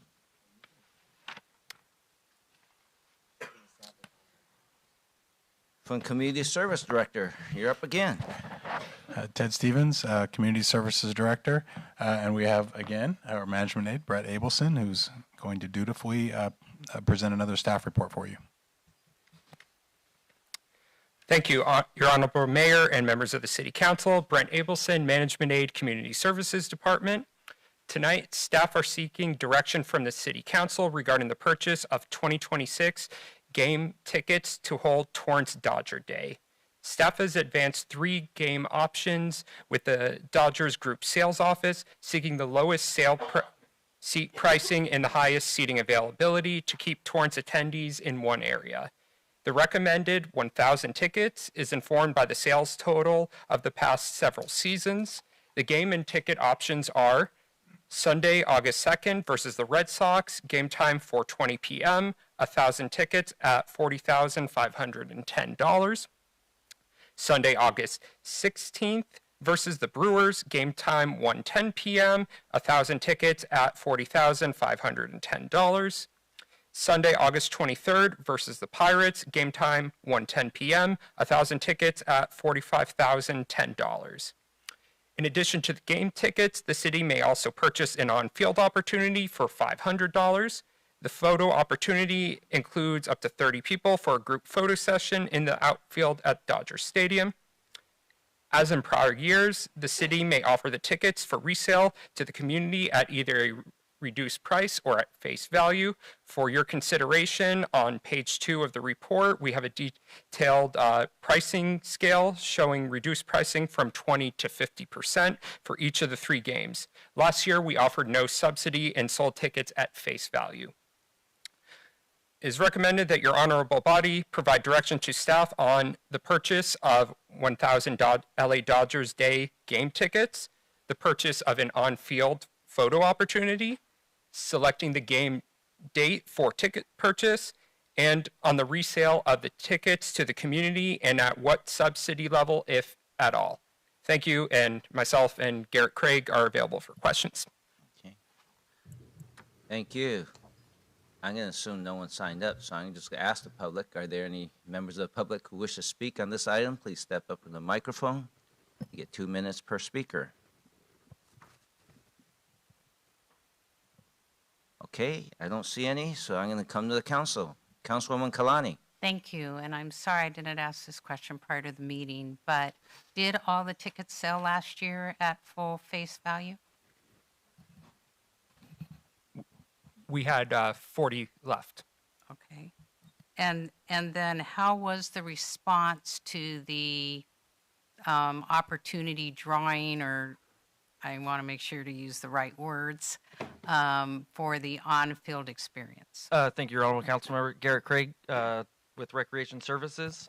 The response overall was well received from the 30 individuals that attended. Many attended with their kids, and most of them sent in thank you letters back to the department for the opportunity because they've never been able to get that close to the field before. So I would say overall the experience was very positive from those 30 individuals. We did it at random. We took all this tickets sold and then at random drew numbers and then invited the 30 people that way. So we would follow a similar path this way if directed. Okay, and so the 40 tickets that weren't sold, we had purchased at, do you know how much we had purchased them at? It was a similar rate. I believe last year's rate for the ticket sales was $38.50. Okay, Yeah. all right, thank you. Councilman Matucci. Thank you, Mayor. Yeah, I like the idea of the city going together. I don't like the idea of having to subsidize this. I mean, after all, you know, I think it was proven that we can still sell them at the face value and everybody just have a good time. And, you know, I think $40.50 is reasonable. Now, I'm looking at the total 40,510, and then there's I guess the $10 handling fee. Is that a handling fee that goes to the ticket provider, the person that processes the tickets? Yes, that's with the Dodgers. It's no matter what. Okay, so is the $40 is not including? So it's a one-time fee. Per ticket? No. Oh, $10 Just- total? Yeah. Oh, wow. Okay. I'll take 1,000. Okay. Did last year did we order an extra 500 tickets? Mr. Parnes, City Manager, initially we had 500. Due to demand, we added 500 more. Okay. So this year will be not to exceed 1,000. I think we'll probably, somebody wants to chime in, buy them in sections. I don't think we'll have a problem selling the tickets. I mean, especially with the success of the Dodgers. Garrett Craig, Recreation Manager again. Just for clarity, that was one of the reasons we went with the 1,000 up front. The direction this year is some of the feedback we received is because the tickets were purchased at 2 separate times. Families or groups had to sit separate within the stadium. And the second 500, because we did it after, was on the other side of the stadium, which happened to be in the sun for that game. Oh. So, yeah, so that's why we decided to go with the full 1,000 to get them all in the same grouping area this year. Good idea.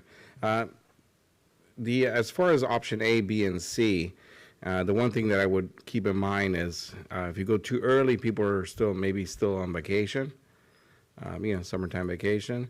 And if we go too late, it gets into the school starts the next day.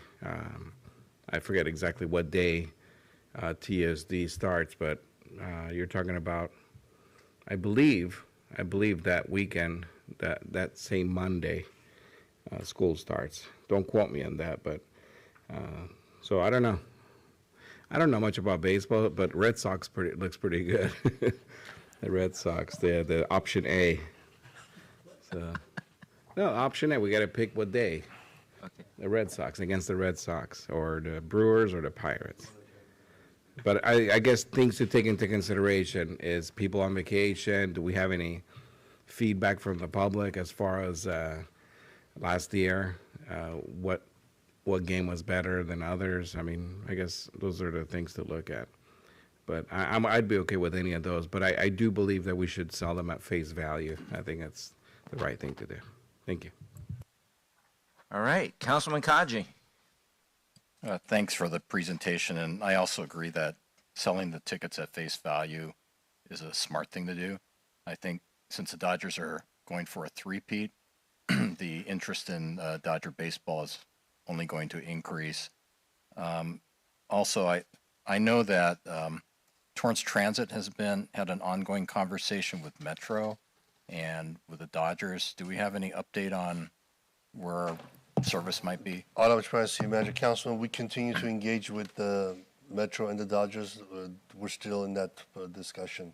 Nothing concrete yet, but we hope to start service as soon as possible.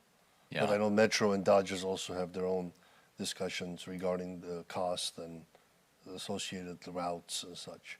Yeah, I mean, of course, it'd be We're great engaged. if folks can just go from our regional transit center directly to Dodger Stadium. That is our versus goal. having to go to the Metro, what is that? Harbor Gateway, Harbor Gateway 182nd. Station.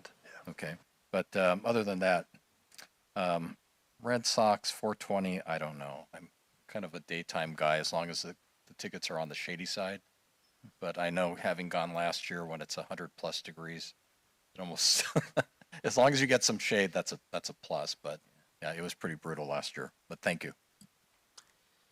Yeah, I think I went last year and took the bus. I like to, we just charge full fee and include the $500 fan experience. My recommendation is one of the 1:10 p.m. games. I'm going to go out on a limb and say Pittsburgh Pirates, option C. Oh, go ahead, sir. I just want to chime in that the face value of these tickets is actually closer to $80 or $85.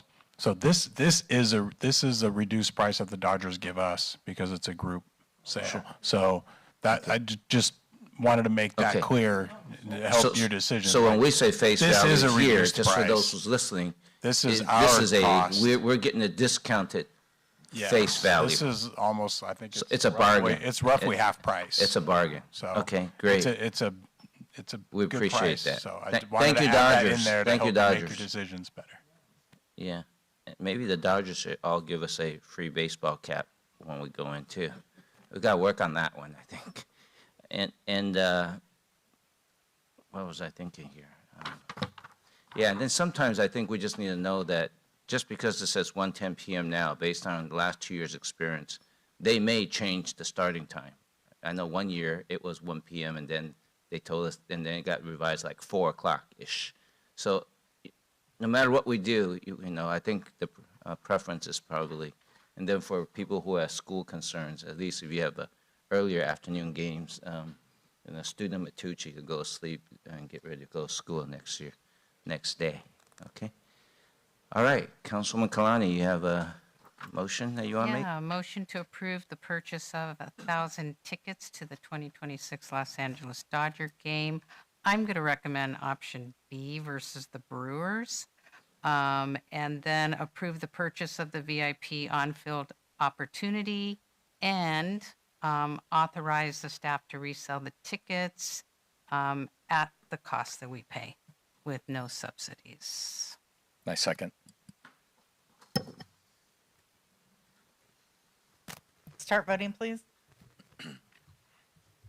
Your Honor, that motion carries with Councilmember Gerson absent. All right, thank you. All right, Ted, we're working on those baseball caps. It's, Dodger blue and Torrance blue is very similar. They just have to add our logo to it.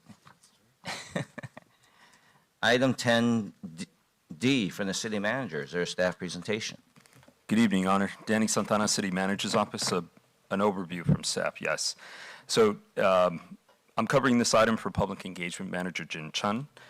The upcoming major sports events planned within the greater Los Angeles area represent a unique opportunity for the city and its corporate citizens to benefit economically from visiting teams, their delegations, and their supporters. In recent years, the city has updated and expanded its economic development and promotional materials to position Torrance-based businesses to benefit from what would be once in a generation for other regions, but seems to be an annual occurrence here in the greater Los Angeles area. The city's pitch decks visually highlight the city's close proximities to sport venues and attractions, our safe, diverse, and hospitable community, discover Torrance accommodations, commercial and service businesses, and the ways to connect with them all. Torrance collaborated with Torrance Unified School District, El Camino College, and several corporate businesses to include area training facilities and health support services that complement the athletic training pursuits of young and old. The mayor and council have also received or met with nearly a dozen delegations, including Australia, France, Germany, Italy, Japan, South Korea, Philippines, Spain, Taiwan, and Turkey, just to name a few. By visiting #WhyTorrance, any member of the public might be able to see what the foreign delegation saw and what was positively received. In November of 2025, the Chinese Taipei National Olympic Committee visited several locations in and around the Los Angeles area during their site scouting assessments. The delegation evaluated several City of Torrance-owned venues and determined that a collection of our facilities fully met their operational and training needs, in addition to noting the city's cleanliness, ample amenities, and public safety services.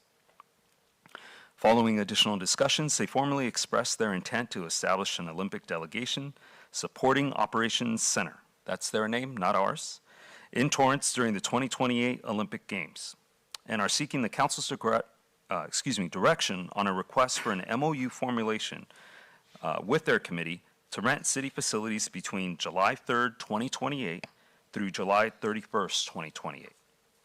Under the proposed MOU, the Chinese National Taipei Olympic Committee intends to utilize the following city facilities: the 4 dance studios at Torrance Cultural Arts Center, the kitchen and hall, auditorium, and assembly room at the Ken Miller Recreation Center, and the basketball court and judo studio at the D. Hardison Sports Center at Wilson Park.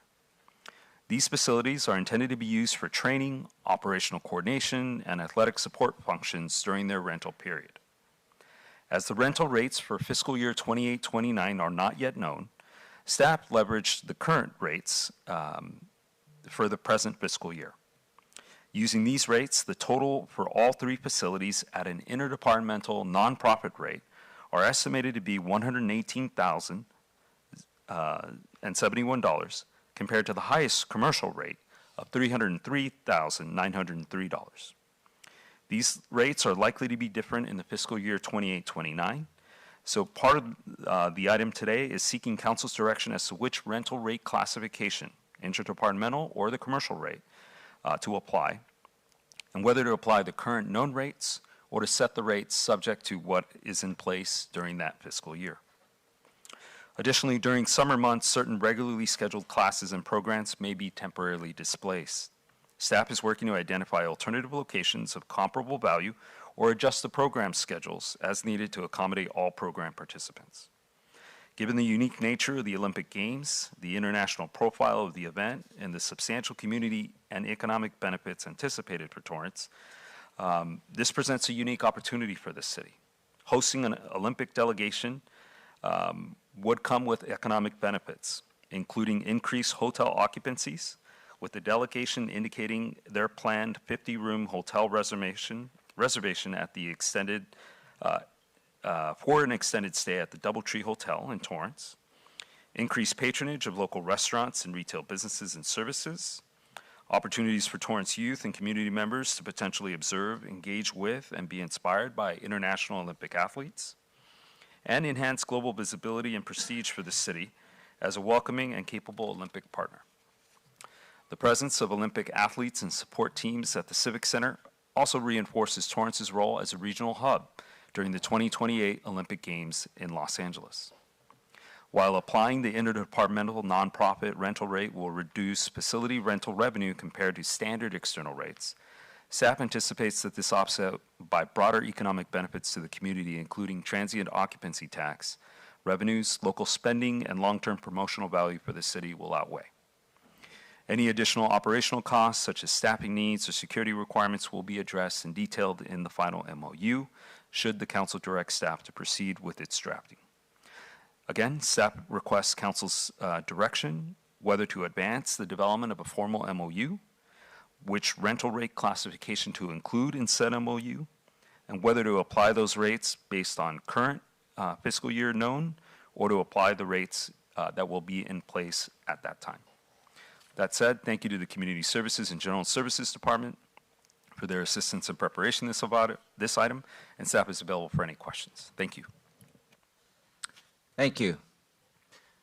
Are there any members of the public who wish to make a comment on this item? Please step up to the microphone. You get 2 minutes per speaker. I don't see any. Councilman Kaji. Thank you, Your Honor, and thank you, Mr. Santana, for the presentation.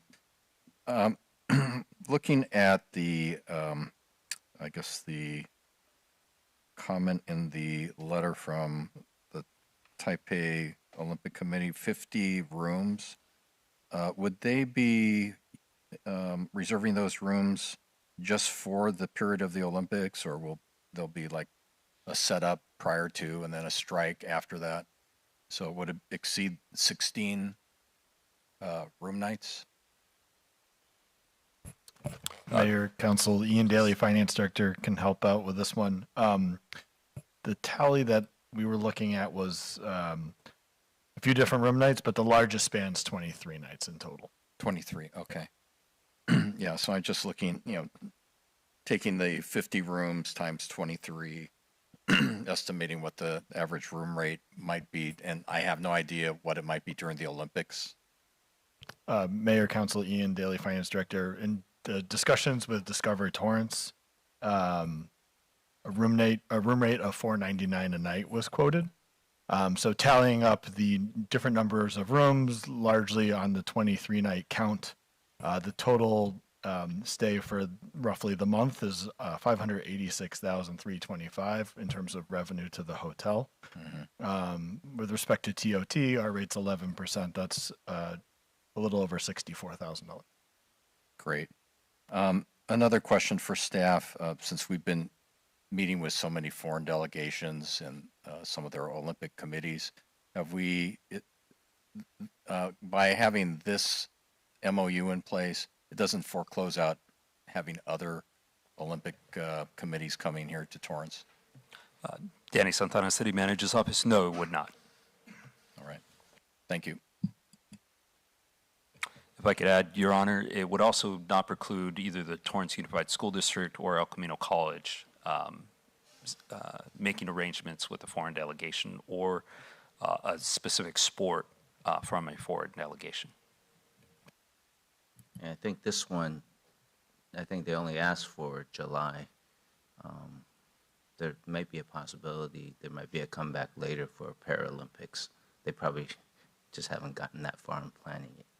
But, all right, any other council members has comments or questions?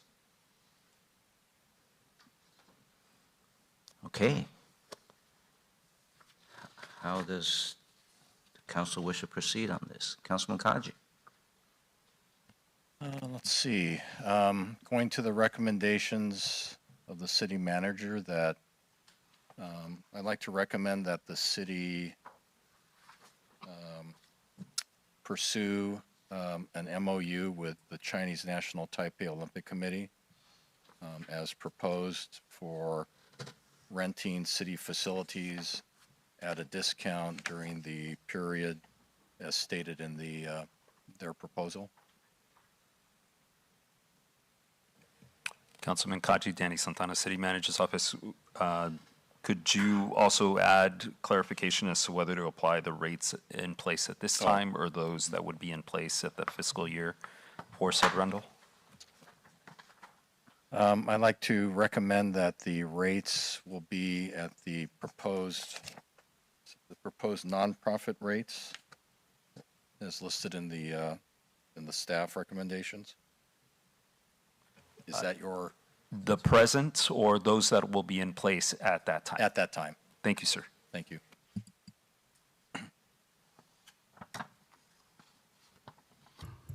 Second.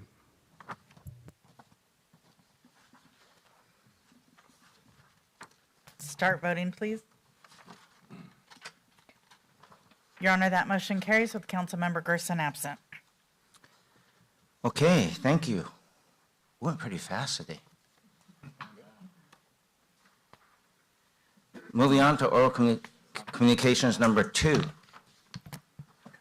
This portion of the meeting is reserved for comments on items not on the agenda. Under the Ralph and Brown Act, the City Council cannot act on items raised during public comment but may respond briefly to statements made or questions posed, request clarification, or refer the item to staff. Speakers in the orals are limited to either oral communications number 1 or number 2, and no longer than 2 minutes per speaker. Time starts when you step to the microphone. Do we have any members of the public who did not speak in oral communication number 1 and you choose to speak now? Please come to the microphone. You get 2 minutes per speaker. I don't see any, so I'm going to come and have council orals. I see the first one up is Councilman Kaji. Okay, I want to once again speak about the English teaching position in our sister city, Kashiwa, Japan. Time is running out to apply. I think the deadline is March 2nd. So if you have an interest in teaching English in Japan for 1 year, you will be paid. You will get a one-way ticket to Japan. How you get back is on your own. But I would encourage those here in the city of Torrance to give it their consideration. If you have questions, please visit the Torrance Sister City Association website. Thank you. All right, thank you. Councilwoman Kalani. Thank you. Good night, everyone. Okay. Councilwoman Lewis. Good night, everyone. Councilman Matucci. Guess everybody's in a rush. I wanted to address something. Earlier, there was a gentleman that approached the mic and was complaining about the trash. And I wanted to invite everyone because, I think we all take pride in keeping our city clean. And I think it's important to let us know if there are problems.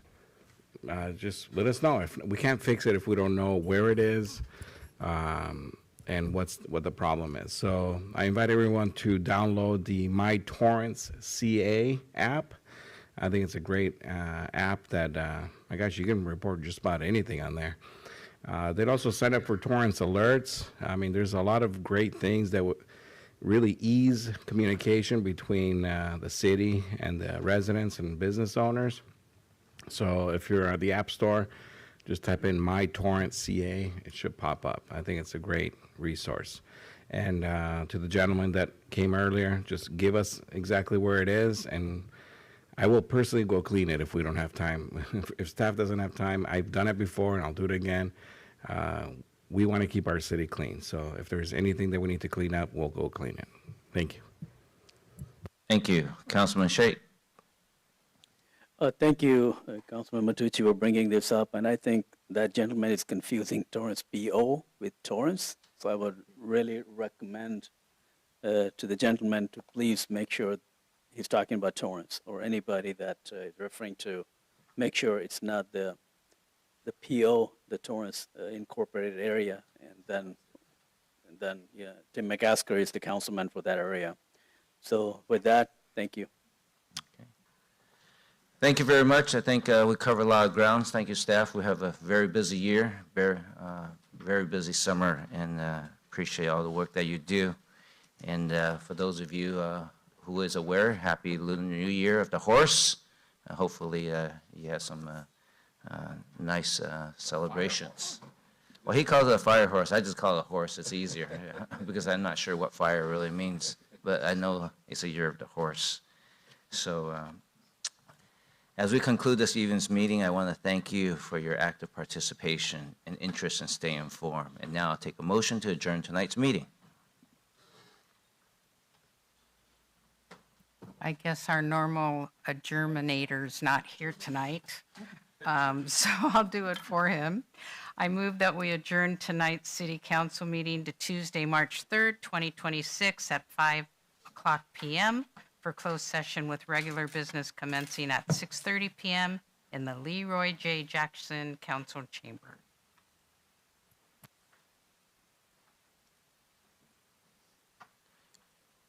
Hello. Does anybody want to go tonight? I'll second. Start voting, please.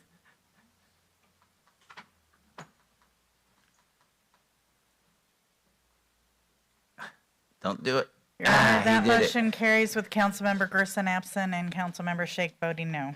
All right. Good night, everyone.